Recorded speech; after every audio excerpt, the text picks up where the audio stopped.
Kasih Bapa. Judul yang sangat populer, tapi kita akan melihat kasih Bapa dari sisi yang berbeda. Mari saya ajak saudara-saudara untuk membaca bersama 2 Samuel pasal 7 ayat 14 sampai ayat yang ke-15. Aku akan menjadi bapaknya dan ia akan menjadi anakku. Apabila ia melakukan kesalahan, maka aku akan menghukum dia dengan rotan yang dipakai orang dan dengan pukulan yang diberikan anak-anak manusia. Tetapi kasih setiaku tidak akan hilang daripadanya seperti yang kuhilangkan daripada Saul yang telah kujauhkan dari hadapanmu. Ini adalah janji Tuhan kepada Daud. Jadi di sini kita melihat Tuhan berjanji kepada Daud. Yang saya tangkap satu hal di sini yaitu bagaimana Tuhan berkata bahwa Dia akan tetap mengasihi keturunan Daud. Khususnya di sini bicara tentang Salomo. Bahwa kasihnya tidak akan beranjak dari Salomo. Walaupun kadang-kadang Tuhan memakai rotan, Tuhan memakai pukulan. Tetapi Tuhan menjamin bahwa apapun juga aku tidak akan meninggalkan Salomo ini. Dia adalah anakku. Nah, ini adalah yang saya akan bicarakan, yaitu dari sisi disiplin. Jadi kasih Bapa, tapi dari sisi disiplin. Kita sudah banyak mendengar kasih Allah dari sisi pemeliharaan Tuhan. Termasuk hampir banyak sekali lagu-lagu bicara tentang kasih Bapa. Bapa itu menjaga, memelihara. Tetapi ada satu hal yang kita harus mengerti, saudara. Bahwa seorang Bapa yang mengasihi anak, dia pasti mendidik, mendisiplin anaknya. Setuju? Tidak ada orang tua kalau tahu anaknya salah, anaknya berbuat hal yang tidak baik, apalagi anaknya itu sudah mengarah kepada bahaya, lalu didiamkan saja. Malah dipuji-puji, wah itu enggak benar. Seorang bapak, kalau anaknya salah, dia pasti tegur. Dan kita semua punya pengalaman, saya rasa. Bagaimana waktu kita kecil dididik oleh orang tua kita, apakah bapak atau ibu, kita pasti pernah ditegur, dimarahi, bahkan dipukul. Saudara, orang tua memang tidak sempurna. Tidak ada orang tua yang sempurna. Tapi orang tua itu pada prinsipnya dia pengen anaknya baik. Amin. Dia pengen anaknya selamat. Dia pengen anaknya menjadi anak yang baik. Makanya kadang-kadang dia harus menghajar. Nah demikian juga dengan Tuhan. Kalau Tuhan bukan pengen kita hanya menjadi baik, tapi Tuhan pengen kita, saudara dan saya, selamat masuk surga. Nah itu. Manusia kita cuma lihat satu langkah di depan. Tapi kalau Tuhan melihat sampai ke kekekalan, Dia bukan hanya pengen kita cuma di dunia ini senang, tidak. Tapi Tuhan mau supaya satu saat kita bersama-sama dengan Dia menikmati kekekalan di sorga yang mulia. Sebab itu Tuhan kadang memakai rotan, saudara. Dan kalau Tuhan memakai rotan, itu karena Dia mengasihi, karena Dia cinta. Saya Alkitab pertama dari kisah-kisah di Perjanjian Lama. Saudara melihat sendiri, kadang Tuhan memakai rotan. Bangsa Israel bahkan sampai dibuang, cabut dari tanah perjanjian. Karena mereka didisiplin dengan lembut, nggak bisa ditegur dengan nabi-nabi, nggak bisa. Akhirnya ditegur dengan berbagai macam, nggak bisa. Akhirnya Tuhan, ya wis, dicabut dari tanah perjanjian. Nah itulah sebabnya kita mau mengerti isi hati Tuhan ini. Mengerti kasih Bapa ini. Dari sisi disiplin. Amsal 13 ayat 24, siapa tidak menggunakan tongkat benci kepada anaknya, tetapi siapa mengasihi anaknya, menghajar dia pada waktunya. Tentu tidak boleh ngawur ya, bapak-bapak, ibu-ibu, menghajar itu tidak boleh karena kita stres, lalu kita main hajar, anak dijadikan sasaran, itu enggak benar. Tapi memang ketika anak itu salah, dan saya rasa itu justru ya yang akan menyelamatkan. Saya ajak kita lagi membaca beberapa ayat dari Ibrani 12. Dan sudah lupakah kamu akan nasihat yang berbicara kepada kamu seperti kepada anak-anak? Hai anakku, janganlah anggap enteng didikan Tuhan. Dan janganlah putus asa apabila engkau diperingatkannya. Jadi ini ada dua sikap. Yang satu sikap cuek, dicuekin.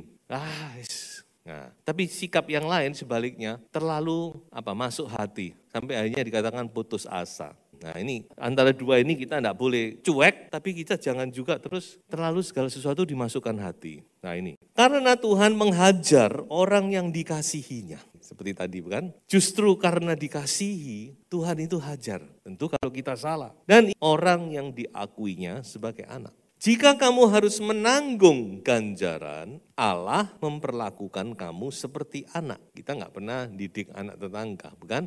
tapi kita didik anak kita sendiri. Di manakah terdapat anak yang tidak dihajar oleh ayahnya? Tetapi jikalau kamu bebas dari ganjaran yang harus diderita setiap orang, maka kamu bukanlah anak, tetapi anak-anak gampang. Anak-anak gampang ini anak-anak yang tidak sah. Jadi firman Tuhan begitu gamblang. Justru didikan itu, teguran itu, hajaran itu justru menandakan bahwa kita ini adalah anak yang sah. Anak yang sungguh, anaknya Allah. Seperti yang saya katakan tadi, nggak ada kita berani menegur, apalagi menghajar anak tetangga, bisa urusan polisi itu. Ya, yang kita tegur, kita hajar anak kita. Selanjutnya, nah ini sekarang kitab Ibrani beralih kepada hal-hal yang ada di dunia. Dari ayah kita yang sebenarnya kita beroleh ganjaran dan mereka kita hormati. Kalau demikian, bukankah kita harus lebih taat kepada Bapa segala roh supaya kita boleh hidup? Sebab mereka mendidik kita dalam waktu yang pendek sesuai dengan apa yang mereka anggap baik. Tetapi dia menghajar kita untuk kebaikan kita supaya kita beroleh bagian dalam kekudusannya. Seperti yang saya katakan, memang tidak ada orang tua itu yang sempurna. Makanya dikatakan sesuai dengan apa yang dianggap baik. Tetapi kalau Tuhan, dia menghajar kita, itu untuk apa? Untuk supaya kita mendapat bagian dalam kekudusan, mendapat bagian di dalam surga yang mulia. Dan terakhir, ayat 11. Memang tiap-tiap ganjaran pada waktu ia diberikan tidak mendatangkan sukacita, tetapi duka cita. Tetapi kemudian ia menghasilkan buah kebenaran yang memberikan damai kepada mereka yang dilatih olehnya. Nah ini problem seringkali terjadi di sini, saudara. Seringkali orang tidak bisa nerima. Demikian juga anak tidak bisa nerima. Ada yang bisa nerima, mengerti, tapi saya rasa sebagian besar ketika kita dipukul, ketika kita dihajar, kita berkata apa? Papa jahat, mama jahat, betul? Kapan kita bisa nerima? Nanti kalau kita sudah punya anak, nah baru kita ngerti. Panjang jangka waktunya. Tunggu nanti sampai kita punya anak baru kita ngerti. Oh iya, kenapa dulu saya dipukul sama orang tua? Ternyata gini. Ketika kita sudah jadi orang tua, kita baru mengerti kenapa orang tua saya strength, kenapa orang tua saya disiplin, kenapa orang tua saya memukul saya. Karena dia sekarang merasakan jadi orang tua. Tapi waktu kita masih jadi anak, kita tidak mengerti. Dan seringkali kita salah paham. Nah ini yang dikatakan ayat ini. Tiap-tiap ganjaran waktu diberikan mendatangkan duka cita. Tetapi nantinya akan menghasilkan buah kebenaran, buah kekudusan. Dan kita akan mendapat damai sejahtera. Itulah sebabnya dengan adanya firman Tuhan ini, mari kita mengerti, saudara. Bukan hanya Bapak di sorga, mungkin Bapak secara jasmani ketika dimarahi, ketika ditegur, saudara terima. Atau mungkin Bapak rohani, saudara. Nah itulah sebabnya saudara, mari sebagai orang yang percaya, kita mau lebih dewasa. Seperti anak, ketika dia makin dewasa, dia makin menyadari, oh iya betul. Baik, sekarang saya mau melangkah maju lagi. Yaitu bagaimana sekarang sikap kita bila kita didisiplin oleh Tuhan. Kita mau mengerti sikap yang benar, sikap yang baik. Ada 3 hal. Yang pertama, yaitu jangan tinggalkan Tuhan. Jangan menjauh dari Dia. Jadi saudara-saudara, ketika kita didisiplin oleh Tuhan, ketika kita ditegur, mari kita mau tetap setia kepada Tuhan. Kalau anak yang atau ndablok sedikit, kalau mau dipukul gimana? Lari. Orang tua ngambil rotan, dia sudah lari. Kalau lari gimana saudara orang tuanya? Mau mukul anaknya lari gimana? Oh ya wes gak sido gitu. Hah? Dikejar. Tambah lari tambah dikejar. Tambah lari tambah pukulannya tambah keras. Apalagi kalau anak itu ngelawan. Wah tambah keras pukulannya saudara. Tapi coba kalau anak itu dipukul dia diam aja. Dia tetap diam. Bahkan dia memeluk orang tuanya. Wah hati orang tua ini ya. Bukan anak yang nangis, orang tua yang nangis. Nah itu sama dengan kita. Kalau kita ditegur oleh Tuhan, didisiplin oleh Tuhan. Jangan kita malah kita lari tinggalkan. Tapi kita mau tetap setia kepada Tuhan. Amin. Kita mau menyadari kesalahan kita. Kita mau tetap setia. Yang kedua, ini gandengannya masih erat dengan yang pertama. Yang kedua adalah kita minta belas kasihan Tuhan. Di sini kita perlu belajar kepada Raja Daud. Bagaimana Raja Daud itu, dia mengerti hatinya Allah. Dia sangat mengerti, dia bisa masuk dalam perasaannya Tuhan itu. Makanya ada ayat berkata, aku memilih Daud karena Daud adalah seorang yang melekat di hatiku. Terjemahan lain berkatakan, whose heart beats into my heart. Jadi denyut jantungnya Allah itu sama dengan denyut jantungnya Daud. Jadi dia benar-benar tahu isi hati Tuhan. Daud bukan orang sempurna, sama seperti kita, dia punya kelemahan. Dia pernah jatuh dalam perzinahan. Dia bahkan pernah dengan tipu muslihat membunuh orang yang setia. Uria orang Het itu, saudara tahu nggak? Uria orang Het yang dibunuh, diambil istrinya, itu bukan sembarang orang itu. Itu adalah salah satu dari 30 perwira Daud yang terkenal. Jadi Daud itu punya jenderal itu, ada 3 yang paling hebat, namanya Triwira. Di bawah 3 ini ada 30 jenderal yang hebat-hebat. Semua adalah warrior. Dan Uria orang Het itu adalah salah satu di antaranya. Ini orang hebat, tapi Daud bunuh untuk diambil istrinya. Ketika saya menulis sampai di situ, saya catat di dalam Alkitab saya, saudara-saudara. Saya catat intinya pokoknya kejam gitu loh. Dia bisa berbuat seperti itu. Tapi satu hal, Daud itu luar biasa. Ketika dia ditegur oleh Tuhan, dia tidak pernah berbantah-bantah. Ketika Nathan datang kepada dia, tunjuk Daud, you are the man. Kamulah orangnya Daud. Karena Daud kepancing sama Nathan dikasih simbol. Ada orang gini. Wah dia marah sekali. Wah, orang ini harus begini.